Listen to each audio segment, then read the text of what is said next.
Hello class ninth. Actually दूसरी वाली book हम लोग शुरू करने वाले थे बट वो सम हाउ मैं अभी डाउनलोड नहीं कर पाया हूँ। तो एक पोएम आज हम लोग फिनिश कर लेते हैं आधे घंटे के अंदर, ठीक है? तो ध्यान से सुनिएगा। विलियम बटलर ईस्ट की लिखी हुई, ठीक है? विलियम बटलर ईस्ट इनका नाम था। आयरलैंड के थे basically, and down the line in his life he came to London, and he was born and brought up in a place that was full of water and greenery. जहाँ उनका जन्म हुआ था वो जगह पानी और हरियाली से भरी हुई थी। तो जब ये लंदन आए तो उन्होंने ये लिखा था। Actually he was so homesick, घर इनको बड़ा याद आता था और शहर की जो भाग दौड़ है, जो मेट्रोपोलिस लाइफ है, he didn't like it very much, and that was perhaps the reason that he missed his place where he spent his childhood very much, and that was the reason he wrote this poem, and it is a beautiful poem. I will arise and go now, and go to Innisfree, and a small cabin built there of clay and wattles made. 9 bean rows will I have there, a hive for the honey bee, and live alone in the bee-loud glade. RAM scheme देखते चलेंगे। Free, made, B, Glade, आप जान गए होंगे A B है, ठीक है? I will arise and go now and go to Innisfree. ये तैयार है बिल्कुल। अराइज एक वर्ड है कि नींद से जाग जाना, ठीक है? कहने का मतलब कि मेंटल स्टेट का एक स्टेट से दूसरे स्टेट में जाना इज अवेक, अराइज, ये वर्ड उसके लिए यूज़ होता है। तो यहाँ पे अराइज का मतलब है कि अभी जो लाइफ में जी रहा हूँ उससे मुझे वापस उसमें जाना है, ठीक है? तो आई विल अराइज, अब मैं जगूंगा, ठीक है? क्योंकि अभी जिस मेंटल स्टेट में हूँ it is not I am not awake, ऐसा ये फील करते हैं। तो I will arise and go now, कि मैं उठूँगा, जगूँगा, एंड गो टू इनिसफ्री, और चला जाऊँगा अभी के अभी। कहाँ? इनिसफ्री को चला जाऊँगा। इनिसफ्री वो जगह है जहाँ इनका बचपन बीता है, ठीक है? अराइज का मतलब आप लोग समझ गए होंगे। यहाँ अराइज का मतलब 2 मेंटल स्टेटस है। एक है जो शहर का जीवन है और यहाँ का माइंडसेट है, और दूसरा जो गांव का माइंडसेट है। तो यहाँ से वहाँ जाना है। तो I will arise and go now and go to Innisfree, and a small cabin build there, और वहाँ मैं अपने लिए एक छोटा सा केबिन बनाऊँगा। Cabin is not the cabin we know, cabin is a hut kind of a place, ठीक है? एक जो कुटिया होती है, एक जो झोपड़ी होती है, वैसा, ठीक है? और वो किस चीज़ से बनाऊँगा? ऑफ क्ले एंड वेटल्स मेड, वो क्ले का और वेटल्स का बना हुआ होगा। वेटल्स होता है छोटी छोटी जो लकड़ियाँ होती हैं, उनको जोड़ करके जो झोपड़ी बनाई जाती है, हमारे यहाँ उसको इकड़ी कहते हैं। तो इट्स नॉट कि वेटल का मतलब इकड़ी हुआ, वेटल वो छोटी लकड़ियाँ होती है जिसको यूज़ करके हम एक झोपड़ी बनाया करते हैं। ये कहते हैं कि अब मैं जगूँगा और इनिसफ्री जाऊँगा, वहाँ अपने लिए एक छोटा सा हट बनाऊँगा, एक कुटिया बनाऊँगा, ठीक है? जो कि क्ले का यानी मिट्टी का और वेटल्स का यानी लकड़ियों का बना हुआ होगा। 9 green rows will I have there, a hive for the honey bee, and live alone in the bee-loud glade. वहाँ मैं सब्जियों की क्यारियाँ लगाऊंगा, ठीक है? यहाँ पे 9 वर्ड वो यूज़ करते हैं। 9 जो है ना, क्रिश्चियनिटी में एक अच्छा नंबर माना जाता है, ठीक है? तो इसके लिए शायद वो कह रहे हैं ऐसा कि 9 green rows, सब्जियों की मैं 9 क्यारियाँ लगाऊंगा। विल आई हैव देयर, कहने का मतलब I will have 9 rows of bean there, ठीक है? तो पोएम की जो लैंग्वेज होती है वो थोड़ी अलग होती है। 9 green rows will I have their, a hive for the honey bee, और हनी बी के लिए एक हाइव भी रखूँगा, ठीक है? हाइव तो वो खुद ही बना देंगे, मैं तो ऐसा सिचुएशन लूँगा कि वो आएँ और अपना हाइव तैयार करें, bee hive. And live alone in the bee loud glade, ठीक है? और उस जगह पे जो मधुमक्खियों की आवाज़ से गुंजायमान होगी, वहाँ पे ही मैं अकेला रहूँगा। एंड आई तो यहाँ हमने क्या देखा कि वो जो एक मेंटल स्टेटस उनका है उससे परेशान है, वो इनिसफ्री जाना चाहते हैं उस जगह जहाँ उन्होंने अपना बचपन बिताया है। वहाँ जा कर के वो अपना एक छोटा सा एक झोपड़ी बनाना चाहते हैं, मिट्टी का, वेटल्स का यानी लकड़ियों का, सब्जियों की क्यारियाँ लगाना चाहते हैं। और एक्चुअली क्या होता है ना कि सब्जियों की क्यारियाँ लगाना ये बड़ा खुशी देने वाला काम होता है, ठीक है। जो गार्डनिंग और इस तरह की चीज़ें होती हैं वो दिल को बहुत सुकून देती हैं, किसी चीज़ को उगाना, ठीक है। ये सबसे कंस्ट्रक्टिव काम है, रचना है इसमें। तो वहाँ जा कर के सब्जियों की क्यारियाँ लगाऊंगा। और 9 वर्ड मैंने बताया, क्रिश्चियनिटी में उसको बहुत अच्छा मानते हैं। जो पिछली किताब थी 10th की, तो उसमें एक पोएम था the rhyme of ancient mariner, तो वहाँ पे वेस्पर 9 एक ये था, एक एक्सप्रेशन था। तभी मैंने जाना था कि 9 क्यों इम्पॉर्टेंट होता है। It is important in Christianity and he was a Christian, he was from Ireland. And I shall have some peace there, और वहाँ मुझे शांति मिलेगी। For peace comes dropping slow, क्योंकि जो पीस है वो धीरे धीरे ही आती है। शहर की भाग दौड़ में यहाँ पे जो एक चीज़ें जो फास्ट हैं, यहाँ शांति नहीं है, यहाँ पीस नहीं है। शांति वहाँ होती है जहाँ स्लोनेस होता है, जहाँ चीज़ें स्लो होती हैं वहीं शांति होती है। जो फास्ट होता है वो कभी शांत नहीं हो सकता है। तो वहाँ मुझे शांति मिलेगी। I will have peace there, for, क्योंकि, यहाँ फॉर का मतलब क्योंकि है। पीस कम्स ड्रॉपिंग स्लो, जो पीस है वो धीरे होने पे आता है। व्हेन वी ड्रॉप स्लो, यहाँ दो मतलब है, ठीक है। ड्रॉप का एक मतलब है, एक तो स्लो डाउन होना, तो उसके लिए भी ड्रॉपिंग वर्ड है। और दूसरा, चूँकि इनिस्ट्री पानी से भरा हुआ है, और एक्चुअली ये जो पोएम है ना, तो उन्होंने एक नावल लिखा था, उसमें एक कैरेक्टर था जो कि एक एडवर्टिजमेंट है, ठीक है। वो कहीं बाहर, शॉप के बाहर एक एडवर्टिजमेंट देखता है, वहाँ पे एक नल है, नल से पानी गिर रहा है, और उसी पानी से इनका वो रिमाइंडर शुरू होता है अपने गांव का। तो वो भी आप कनेक्ट कर सकते हैं, जैसे चाहें आप कर सकते हैं, क्योंकि ऐसा नहीं कि कोई एक चीज़ से ही होता है। जब पोएट एक पोएम लिखता है तो उसके अंदर बहुत सारी फीलिंग्स होती हैं, उन सब का कॉम्प्लेक्स, उन सब का मिक्सअप बन करके एक पोएम आता है। For peace comes dropping slow, क्योंकि पीस जो है वो धीमे होने पर ही आता है।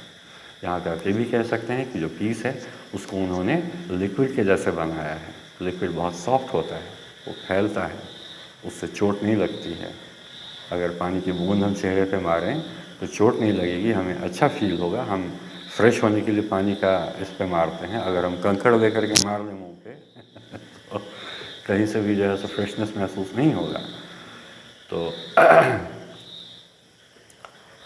जो शांति है वो स्लो होने पर ही आती है। Dropping from the wheels of the morning to where the cricket sings there midnight is all a glimmer and the noon a purple glow and evenings full of the lilacs wings। ये इनका second stanza है। चलिए देखते हैं इसको, कि वहाँ जाने पे मुझे शांति मिलेगी, क्योंकि शांति रुकने से मिलती है, स्लो डाउन होने से मिलती है। When we drop slow, then only we can have peace. That's what the poet says. Dropping और peace कैसे आती है? It comes dropping from the wheels of the morning। कि सुबह व्हील होता है, जो पर्दा होता है चेहरे पर। जनरली ये जो महिलाएं होती हैं, ठीक है, जो सुंदरता का प्रतीक हैं, ख़ास करके व्हील वो पहनती हैं जो शादी के समय महिलाएं पहनती हैं। तो वो जो व्हील, जिसको हम लोग हिंदी में घूंघट कहते हैं, तो घूंघट धीरे धीरे ही उतरता है। तो जो सुबह है, हम सुबह भी देखते हैं, अंधेरा धीरे धीरे धीरे धीरे उजाले में बनता है। और एक गांव, ठीक है, आप इमेजिन कीजिए एक गांव है जहां दूर तक हरियाली है। सुबह कुछ जानवर वहां घास चर रहे हैं, पहाड़ है, पहाड़ के पीछे से सूरज, पहले उसकी लाली आती है, फिर सूरज की एक झलक आती है, फिर धीरे धीरे धूप आनी शुरू होती है। ना कोई गाड़ी है, ना किसी हॉर्न की आवाज़ है, ना कहीं कोई बाजा बज रहा है, ठीक है। तो वो एक्चुअली में दैट इज़ द ब्लिस, वो परम आनंद वही है। वो जो एक एक जो पीस वहाँ फील करेंगे, that is incomparable, it can not be compare to anything else in the world, because that is the purest form of nature. There is no pollution, there is no noise, there is nothing, smoke, nothing is there. So that is the ultimate peace that poet dreams of, वो उसके सपने देखते हैं। तो कहता है कि सुबह का घूंघट जैसे धीरे धीरे उतरता है, वैसे ही शांति जीवन में हमारे मन मस्तिष्क में धीरे धीरे ही आती है। अब आपने इसका मतलब समझ लिया, dropping from the wheels of the morning. अब इस सेंटेंस को पढ़िए कि and I shall have some peace there, ठीक है, वेयर द क्रिकेट सिंग्स, ठीक है, आप लाइन को समझिए। I shall have some peace there where the cricket sings, और इसके बीच में for peace comes dropping slow, dropping from the wheels of the morning, ये बताया था बीच में पीस के बारे में। जो सेंटेंस बनेगा पोएम का वो बनेगा I shall have some peace there where the cricket sings, ठीक है, कि शांति तो मुझे वहाँ मिलेगी जहाँ क्रिकेट, क्रिकेट का मतलब क्या है, झिंगुर। आप जानते होंगे कि झिंगुर अपने पंख रगड़ करके, अभी मेरे बैकग्राउंड में हो सकता है आपको आवाज़ आ रही होगी, ठीक है, अपना स्कूल जो है एक परफेक्ट प्लेस पे है, पीछे एक पोखरा भी है, पानी भी है और हरियाली भी यहाँ रहती है, और ख़ास करके अभी जिस तरह से बारिश हो रही है, that is a beautiful place and that perhaps is the reason कि आई डेली कम हियर। मैं रोज़ यहाँ आता हूँ बस ये क्लास रिकॉर्ड करने के लिए, और दिन भर अकेले समय बिताता हूँ, इट फील्स गुड। तो सेंटेंस को ऐसे पढ़िएगा कि I shall have some peace there where the cricket sings, और पीस के बारे में बीच में इन्होंने कह दिया कि पीस धीमे धीमे आता है, रुकने पर आता है, स्लो डाउन होने पे आता है, और जो सुबह का घूंघट जैसे जैसे उठता है उसी तरीके से ये धीरे धीरे आता है ज़िंदगी में, हमारे मन में, हमारे दिल, हमारे दिमाग में। तो शांति कहाँ मिलेगी, जहाँ झिंगुरों की आवाज़ होती है।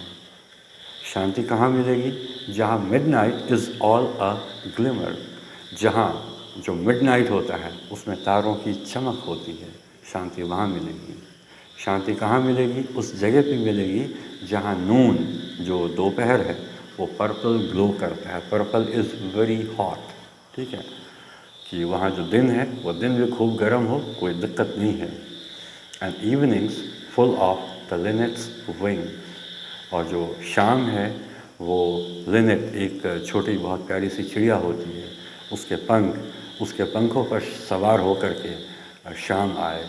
जो शाम है वो लिनेट के पंखों से भरी हुई हो, यानी शाम में जो छोटी वो चिड़िया होती है लिनेट, वो पूरे आसमान में उड़ती रहे इधर उधर, जहाँ देखूँ वो पंछी दिखे मुझे, ठीक है। तो ये सेकंड स्टैंजा था, एक बार इसको फिर से देख लीजिए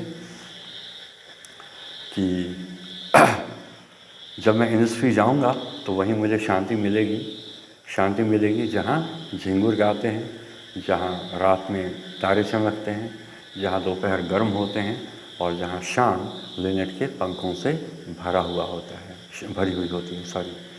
और शांति के बारे में बीच में इन्होंने एक और बात कही है कि शांति हमें तब मिलती है जब हम स्लो डाउन होते हैं, और ये ऐसे ही आती है जैसे ये धीमे धीमे आती है। शहर की जो चकाचौंध और जो एक भागम भाग है उसमें हम तमाम ज़िंदगी भले ही हम जीते रहें सुकून और इन सब चीज़ों की तलाश में, बट वो कभी हमें मिलेगा नहीं। जो सुकून है, जो खुशी है, जो शांति है, वो हमें तभी मिलेगी जब हम स्लो डाउन हों, ठीक है, क्योंकि ये नेचर स्लो होता है। जो सुबह है वो धीरे धीरे होती है, सुबह का घूंघट धीरे धीरे उठता है, वो उजाला धीरे धीरे आता है। आई will arise and go now, यहाँ पे ये रिपीट कर रहे हैं, ठीक है, इस एक्सप्रेशन को। पोएम का पहला लाइन, पहला एक्सप्रेशन यही था, आई will arise and go now. ये फिर से आतुर हैं अपने यहाँ जाने के लिए, उस जगह पे जहाँ इन्होंने अपना बचपन बिताया था। आई will arise and go now for always night and day, क्योंकि हमेशा, for always night and day, दिन और रात। ऑलवेज और नाइट एंड डे दोनों का सेम मतलब है। I hear the lake water lapping with low sounds by the shore. शोर आप जानते हैं किनारा होता है, किसी भी वाटर बॉडी का जो किनारा है उसको हम शोर कह सकते हैं। जनरली इसको यूज़ किया जाता है सी शोर के तौर पे, जो समंदर का जो साहिल, जो किनारा होता है, उसके लिए यूज़ किया जाता है। I hear the lake water lapping with low sounds by the shore. मैं सुन सकता हूँ ठीक है। और मैं सुन सकता हूँ कि जो आवाज़ है, झील का पानी है, हल्की सी हवा चलती है, उसमें हल्की लहरें बनती हैं और वो लहरें आकर के किनारे पे शांत होती हैं, तो वो लो साउंड, वो धीमी सी आवाज़ मैं सुन पाता हूँ while I stand on the road वे, जब मैं यहाँ अभी खड़ा हूँ सड़क पे, और ऑन द पेवमेंट्स ग्रे, और उन पेवमेंट्स पे चलता हूँ जो ग्रे हैं। यहाँ ग्रे एक कॉन्ट्रारी भी है, ठीक है, कॉन्ट्राडिक्टिंग आइडिया भी है कि मेरा गांव एकदम हरा भरा है और ये जगह बिल्कुल ग्रे उदास है। I hear it in the deep hearts core, और मैं इसको अपने दिल के बिल्कुल गहराई में सुनता हूँ, ठीक है।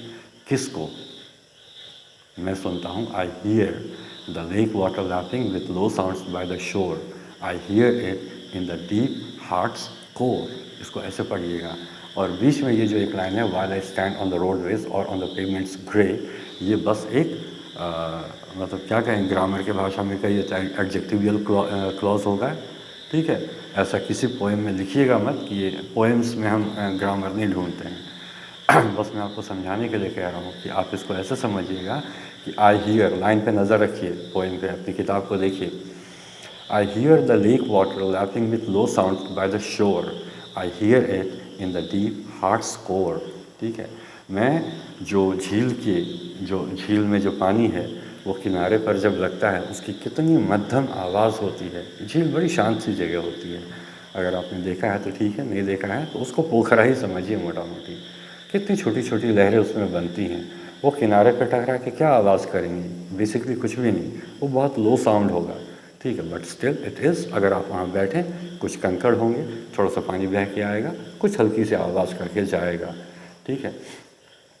तो वहाँ ऐसी ही हल्की आवाज़ें सुनने के लिए मिलती हैं, और मैं, ठीक है, उसको अपने दिल की बिल्कुल गहराइयों में, ठीक है, I hear it in the deep hearts core, ठीक है, अपने दिल की कोर होता है बिल्कुल अंदर का, अर्थ का कोर आप लोग जानते होंगे, बिल्कुल सेंटर वाला पोर्शन।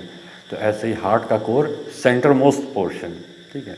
तो अपने दिल के बिल्कुल गहराई में मैं उस आवाज़ को, उस जो लेक है और उसमें जो पानी है, जो उसके किनारे से एकदम हल्का सा वहाँ पहुँचता है, कंकड़ों के बीच में कुछ कलकल की आवाज़ होती है, उस आवाज़ को मैं अपने दिल में सुनता हूँ बहुत गहरे में।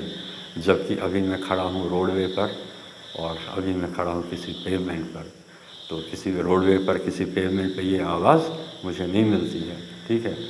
तो जब भी मैं इन जगहों पर खड़ा होता हूँ तो मुझे मेरा गांव, मेरे गांव का वो, गांव की वो झील, और झील में बनने वाली लहरें, और वो लहरें जब किनारे पे आती थी तो उसकी हल्की सी आवाज़, वो सब मुझे सुनाई पड़ती है दिल के बिल्कुल गहराइयों पर, ठीक है। इसमें एक ध्यान दीजिएगा कि dropping from the wheels of the morning, ठीक है, और for the peace comes dropping slow, dropping from the wheels of the morning, ठीक है। ये थोड़ा सा आपको कंफ्यूज करने वाला बीच में था, इसलिए मैंने कहा कि इसको आप लोग पढ़िएगा। I shall have some peace there where the cricket sings, ठीक है। तो मुझे शांति वहाँ मिलेगी जहाँ झिंगुर गाते हैं। और शांति के बारे में इन्होंने कह दिया कि शांति रुकने पर आती है। ये सुबह का घूंघट जैसे जैसे उठता है, ठीक है, जैसे घूंघट उठेगा या गिरेगा तो हमें चेहरा दिखेगा। तो सुबह का घूंघट जब गिरता है तो हमें सुबह दिखती है। सुबह कैसे दिखती है? धीरे धीरे दिखती है, ठीक है। मैंने बताया ना, अंधेरा होता है, फिर सूरज की लालिमा आती है, उसके बाद थोड़ा सा सूरज आता है, ठीक है। और इसी तरीके से जो सुबह है वो धीरे धीरे हमारी ज़िंदगी में आती है। तो बहुत सारे आपको वीडियोस वगैरह मिलेंगे, उसमें ये लाइन लोग स्किप कर जाया करते हैं, बस व्हील का एक मतलब निकाल के आपको बता देंगे कि व्हील का मतलब होता है ऐसा, और निकल जाएंगे। बट क्या है, आप इसको अच्छे से समझिए कि ये बस पीस को डिफाइन करने के लिए यूज़ किया गया। Otherwise the sentence is like, I shall have some peace there where the cricket sings, where the midnight is all a glimmer, where the noon is purple glow, and where the evening is full of linnets wings, ठीक है। इसको आप बहुत अच्छे से समझे होंगे, ठीक है, मुझे उम्मीद है। रिकॉर्डेड वीडियो है, आप इसको कई बार देख सकते हैं जब भी आपको लगे, ओके। तो ये आपने देख लिया। उसके बाद जो राइम स्कीम है वो हमने देख ही लिया था। सेम राइम स्कीम कंटिन्यू किया गया है। जो फिगर्स ऑफ स्पीच है तो उसमें आपको अलिट्रेशन मिल जाएगा, there are number of examples, ठीक है। और उसके अलावे असोनेंस मिल जाएगा, असोनेंस जहाँ पे वॉवल्स का रिपीटेड यूज़ होता है, ठीक है। और फिर कॉन्सोनेंस भी मिल जाएगा जहाँ कॉन्सोनेंट्स का होता है, जैसे and live alone in the bee loud glade. L देखिए कितने हैं, लिव अलोन लाउड ग्लेड, ठीक है। तो यहाँ पे क्या है, कॉन्सोनेंट का यहाँ पे रिपीटेड यूज़ है, तो ये कॉन्सोनेंस हुआ। और एसोनेंस होता है जहाँ पे वॉवेल का रिपीटेड यूज़ होता है, ठीक है। जैसे कि go now, okay, go to Innisfree, O का रिपीटिशन देखिए कितना है, ठीक है। तो ये एसोनेंस में आ जाएगा। तो एसोनेंस, कॉन्सोनेंस, अलिट्रेशन, ठीक है। और उसके अलावा आप तो खुद भी देखिएगा कहीं मेटाफोर वगैरह है क्या।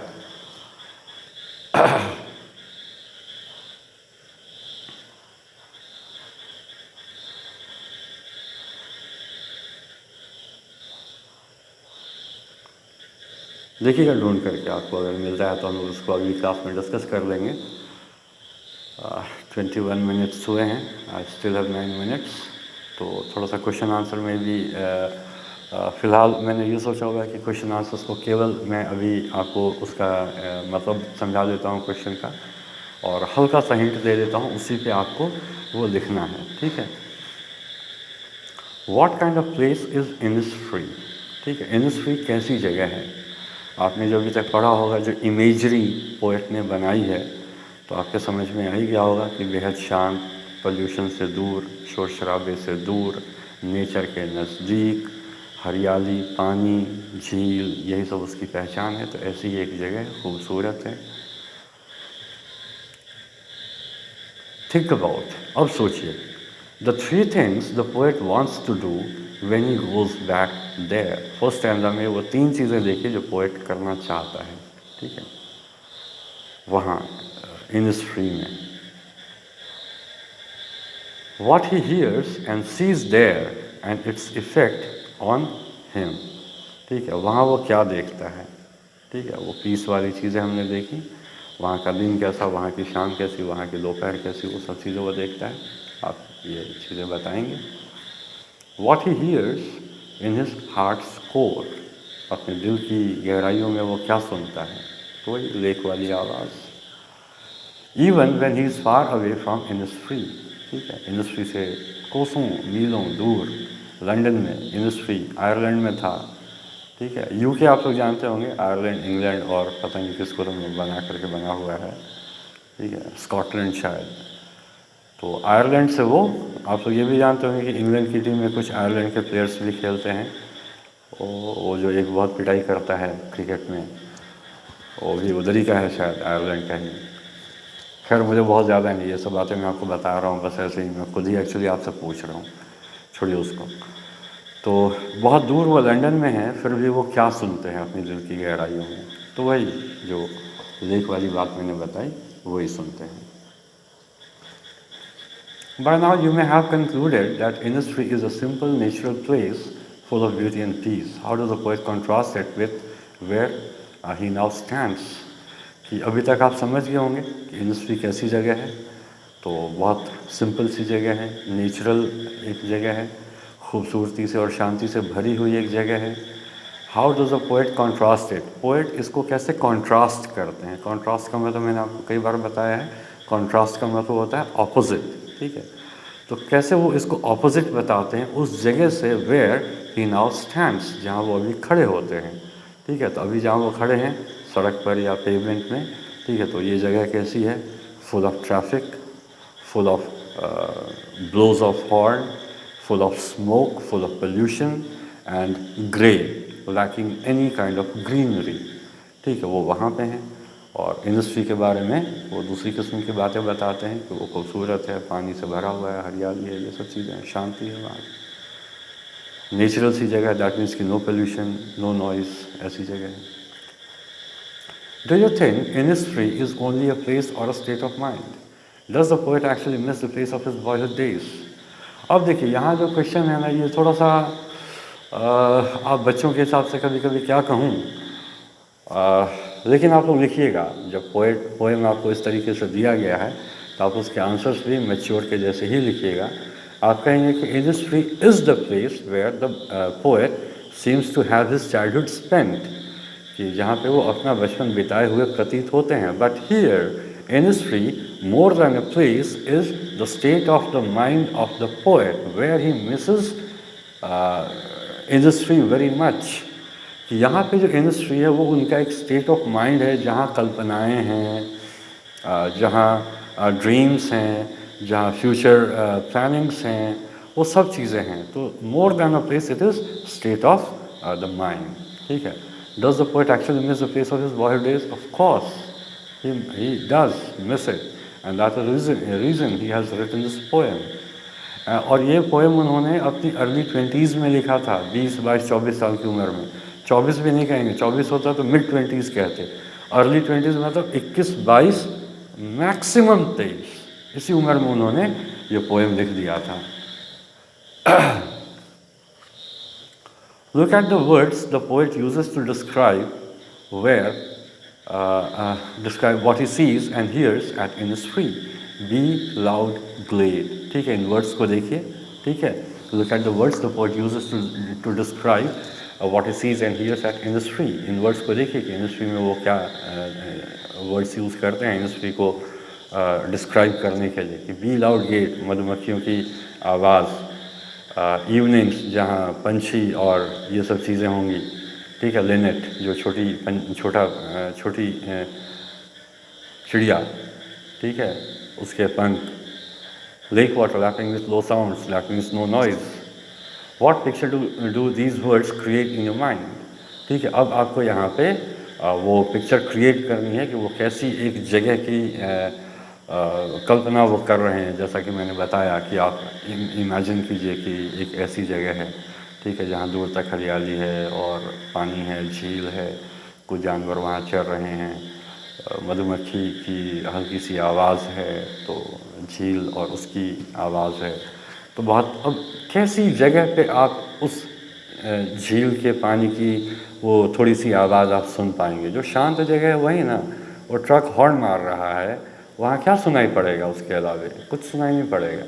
तो जहाँ वो हल्की सी आवाज़ भी आ जाती है तो सोचिए वो जगह कितनी शांत होगी, ठीक है। तो ये सब पिक्चर वो क्रिएट करते हैं कि बहुत शांत, बहुत साफ, जो नेचुरल चीज़ें हैं, जो नेचुरल जीव हैं, पंछी, पेड़, इन सब से भरा हुआ। अब देखिए ये आ गया question. Look at these words. Peace comes dropping slow, dropping from the wheels of the morning to where the cricket sings. What do these words mean to you? इससे आप क्या समझते हैं? मुझे लगता है काफ़ी मैं समझा चुका हूँ इसके बारे में। What do you think comes dropping slow? Peace comes dropping slow from the wheels of the morning. What does to where the cricket sings mean? To where the cricket sings means the place where the poet will find peace.